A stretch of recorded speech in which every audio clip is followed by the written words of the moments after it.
दो मछलियां और एक मेंढक। पंचतंत्र। एक तालाब में दो मछलियां रहती थीं।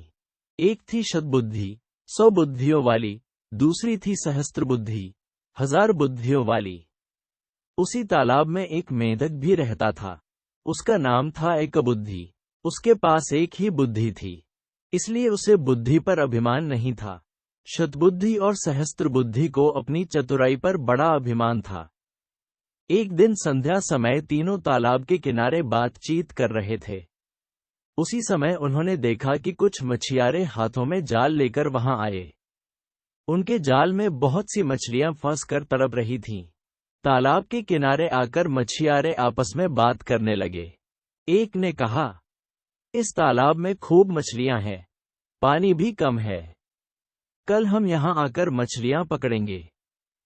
सबने उसकी बात का समर्थन किया। कल सुबह वहां आने का निश्चय करके मछियारे चले गए। उनके जाने के बाद सब मछलियों ने सभा की।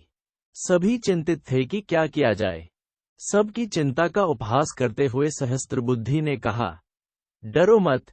दुनिया में सभी दुर्जनों के मन की बात पूरी होने लगे तो संसार में किसी का रहना कठिन हो जाए। सांपों और दुष्टों के अभिप्राय कभी पूरे नहीं होते, इसीलिए संसार बना हुआ है। किसी के कथन मात्र से डरना कापुरुषों का काम है। प्रथम तो वह यहां आएंगे ही नहीं। यदि आ भी गए तो मैं अपनी बुद्धि के प्रभाव से सबकी रक्षा कर लूंगी।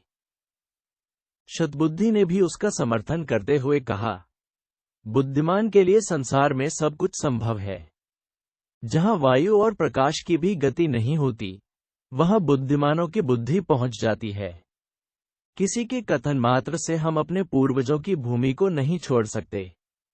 अपनी जन्मभूमि में जो सुख होता है वह स्वर्ग में भी नहीं होता। भगवान ने हमें बुद्धि दी है, भय से भागने के लिए नहीं, बल्कि भय का युक्तिपूर्वक सामना करने के लिए। तालाब की मछलियों को तो शतबुद्धि और सहस्त्रबुद्धि के आश्वासन पर भरोसा हो गया, लेकिन एकबुद्धि मेंढक ने कहा, मित्रों, मेरे पास तो एक ही बुद्धि है, वह मुझे यहां से भाग जाने की सलाह देती है। इसलिए मैं तो सुबह होने से पहले ही इस जलाशय को छोड़कर अपनी पत्नी के साथ दूसरे जलाशय में चला जाऊंगा। ये कहकर वह मेंढक मेंढकी को लेकर तालाब से चला गया। दूसरे दिन अपने वचनानुसार वही मछियारे वहां आए। उन्होंने तालाब में जाल बिछा दिया। तालाब की सभी मछलियां जाल में फंस गईं। शतबुद्धि और सहस्त्रबुद्धि ने बचाव के लिए बहुत से पैतरे बदले, किंतु मछियारे भी अनाड़ी न थे। उन्होंने चुन चुनकर सब मछलियों को जाल में बांध लिया। सबने तड़प तड़प कर प्राण दिए। संध्या समय मछियारों ने मछलियों से भरे जाल को कंधे पर उठा लिया।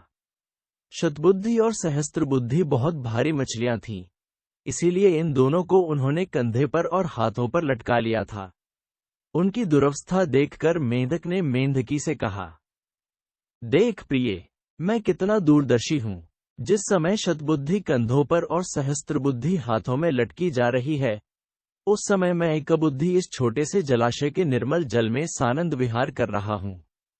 इसलिए मैं कहता हूं कि विद्या से बुद्धि का स्थान ऊंचा है, और बुद्धि में भी सहस्त्रबुद्धि की अपेक्षा एकबुद्धि होना अधिक व्यवहारिक है। सीख। विद्या से बुद्धि का स्थान ऊंचा है, और बुद्धि में भी सहस्त्रबुद्धि की अपेक्षा एकबुद्धि होना अधिक व्यवहारिक है। कथा सुनाकर चक्रधर ने कहा, बुद्धि मात्र से सारे काम पूरे नहीं हो जाते। सुवर्ण सिद्धि ने कहा, कहते तो तुम ठीक ही हो, फिर भी समय पड़ने पर मित्र का कहना मान लेना चाहिए।